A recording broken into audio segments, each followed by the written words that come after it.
So, inarguably, the biggest anime of 2019 was Demon Slayer, being one of Shonen Jump's new big hits before abruptly ended like all Shonen Jump big hits do nowadays.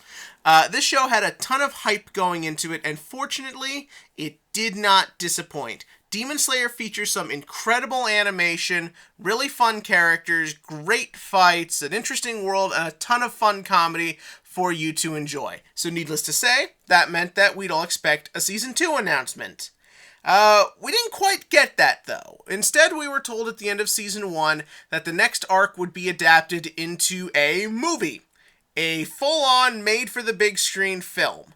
This seemed odd for a multitude of reasons. First and foremost, this is probably the most obvious, manga and anime are kind of a perfect way to work with each other. Manga is traditionally serialized storytelling, obviously that's the whole basis of television, so they work very well together. When you have a movie, you then have to figure out how to take all these separate chapters and then turn them into like one flowing narrative. There's also the fact that most of the time, anime movies don't do that, so that way the show can keep doing its own thing, and the movie will just be like a fun adventure with those characters. That's the whole premise to Dragon Ball movies, One Piece movies, Naruto movies. It is all just based around giving you a chance to see a different adventure with those characters with some slightly better animation, if that. So, how would this Demon Slayer movie turn out?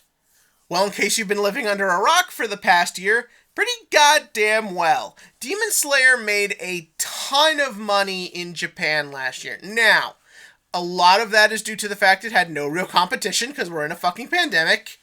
But there is still the fact that if people were still going out in droves to see that, it clearly did something right. And yeah, it pretty fucking does. This is a pretty awesome, exciting, fun film, and I'd like to talk about how Ufotable was able to pull this off, how it worked, its advantages, and one or two disadvantages, but we'll save that towards the end. Let us begin with pretty much how this movie just introduces you to itself by being a movie. What I mean by that is, I don't just feel like I'm watching a long episode of Demon Slayer. I feel like I'm watching a legit movie. The big thing that brings you into this are the visuals. This is a pretty looking movie. The film's animation quality is clearly a step above the TV show, which is rare because, as many of you have noticed, while some anime adaptation films like, say, Dragon Ball Super Broly will look really good, a lot of times they basically just have the budget of the actual anime itself, and therefore never really looks that good. But this film does look good. The minute it starts, you are brought into the visuals and the background score and the characters, which is probably our next place we should move to. You see, with Demon Slayer's characters, they're all very simplistic, but they're executed so well and made to be so fun and likable, you just get everything you need from them just from like their basic interactions with each other, and that's how this movie starts. The movie does give you a chance to be reintroduced to Tanjiro, Zenitsu, Inosuke, Nezuko. They all get their introductory moments, and it really reminds you just how likable they are. Now, I have not read the manga, I'm an anime only, so I haven't seen these characters in a while, but the movie is so good at reintroducing you to them. I actually really just felt like I was just catching up with old friends. It just brings you into it right away. That's very rare. How are the new characters? And by new characters, I mean how is the one Hashira we're with and the one bad guy? I liked them both. I did not like the other, 7 members in total, so the other 5 members of the Hashira we met at the end of the first season. I didn't really like any of their designs, and I just kind of found them tacked on and meaningless. They just needed to throw them in there somewhere, so that was when they picked to introduce them. But I actually quite enjoyed this guy in this. He's loud, he's weird, he's kind of crazy. I don't remember his name. Don't ask me to remember his name. But as the movie goes, you learn a lot about him. You learn his backstory, you learn his motivations, and he's played in a way that's very sympathetic.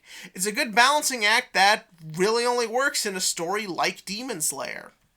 The villain is also a lot of fun. He's big, rambunctious, crazy, out there. He's fun to watch, and I really just like all the ways he, like, uses the train to his advantage and uses his weird magic and all his pawns and everything. That's a lot of fun, too. The dreams that you get to see everyone on while they're under the spell are all fun and interesting. Tanjiro's is freaking heartbreaking. I mean, he's the protagonist, that's kind of the point. But I think all the characters are used very effectively in this. The next thing we then have to talk about is got to be, well, the action. Because, well, this is a shonen, so the action's a big deal. And, oh my god, the action is really what justifies making this a movie. I could 100% see this being a 6 or 7, because this is what, clocks in at almost 2 hours. So probably like, this would be about probably 6-7 episodes worth of anime right here. And the thing is, I much prefer it as a movie, because once the actual adventure starts, it just kind of goes. And you're just kind of watching them fight on the train and work through their dreams and deal with all this stuff. And since it's a movie, they actually do a very good job of making it flow as a movie. I don't have that feeling I get sometimes when I watch anime based on manga, where you could sort of tell that, oh, it ends here because this is where the chapter ends, this is where they got to end it. No, it flows as one movie, and it does it all very well. Ufotable took the time to take advantage of the setting.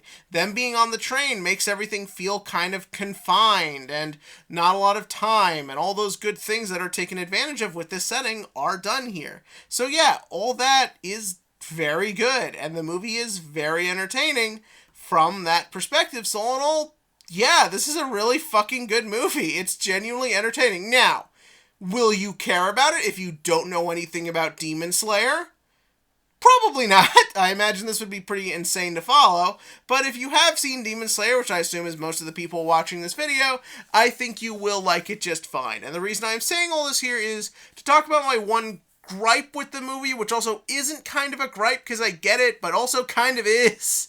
I need to now go into spoilers. My final recommendation is check it out. It's a lot of fun. My one real issue with this movie is the sort of tacking on at the end there of one of the upper 3 demons showing up. Now, I know what you're all going to do. You're all going to be like, but that's how it worked in the manga. And I agree. And if this was a television show, if this was just the season 2, and one episode ends with this guy popping up, and then you wait a week, and then you watch it, that would be okay. I mean, it would still be kind of weird, but I can live with that. The problem is, this is a movie, and the movie is over. Like, the plot is finished. They saved the day. They beat the bad guy. There is no reason for the movie to continue. But again, because it is adapting serialized storytelling and very faithfully, which if you know how Demon Slayer ends, which I do, that's gonna be a problem they're gonna have to deal with a little later on.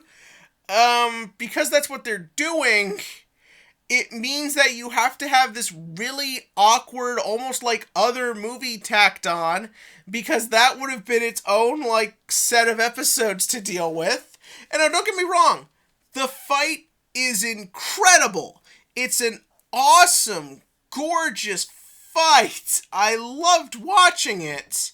And it does set up for a nice emotional ending, which, considering how so many of these movies, because they're not in the main continuity, can't have any weight to their ending, it was kind of a nice change of pace, though it is kind of weird to go through all the trouble of introducing the other Hashira at the end of season 1, and then we're just going to kill one of them off immediately.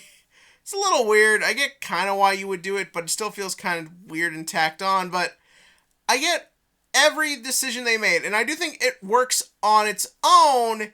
It's just kind of weird to throw it in a movie, because that's when I'm reminded, oh no wait, this is a movie based on a bunch of manga chapters as opposed to one flowing narrative. Again, don't really know what you would have done, but this is the choices they make. And all in all, I'm damn glad Ufotable attempted this. This is a cool little experiment they did, and I think it was really neat, and I think it majority works. Though it is kind of annoying the guy just gets away at the end, so that way he can be dealt with later. I don't know, just a little annoying thing. But all in all, Demon Slayer Mugen Train is a super fun film. It's entertaining. It's gorgeous to look at. I was in a packed theater, first time I had that in over a year, and everyone was cheering at the end, having a great time. It's a real fun experience at the movies. Go check it out. You probably already have. But as always, in the comments, tell me what you thought, and then click to like, click to subscribe, because who knows, if we keep talking about this and going out to see these movies, we'll get more anime films on the big screen.